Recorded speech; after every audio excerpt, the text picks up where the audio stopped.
זה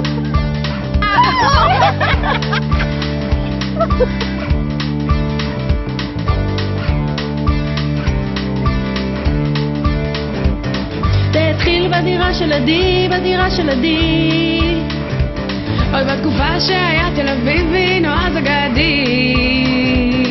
הזדקקו הם אך ורק למבט אחד, הם לא ידעו שכך יישארו יחדיו לעד, הם לא ידעו שכך יישארו יחדיו לעד. חלי בעדי, בעדי, זוג כה אגדי, חלי בעדי, בעדי, כן זה הדבר האמיתי. חלי בעדי, זוג כזה לא ראיתם. חלי בעדי, בעדי, עתיד ורוד עוד מחכה להם.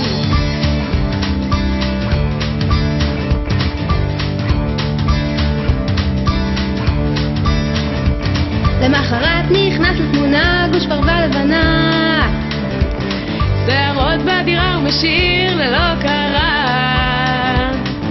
זהו גינגיס הבונבון שאת ליבם כבש, הם התפנקו בפיצה עגבניה כל סופש. הם זוג מדהים וכך יישארו לעולמים.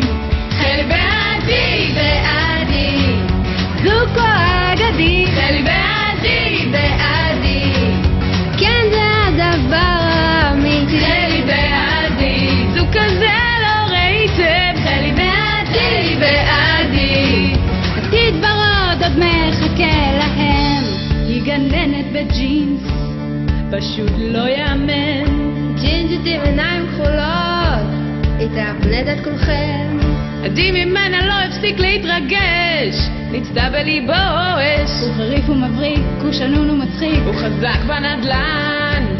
שחקנית אלופה, בשלנית מעולה, היא ענקית. זוג אדיר, זוג כביר, זוג שחי את החיים, הם תותחים. נישוקים, חיבוקים, אהבה ושחקים, חתונת המאה.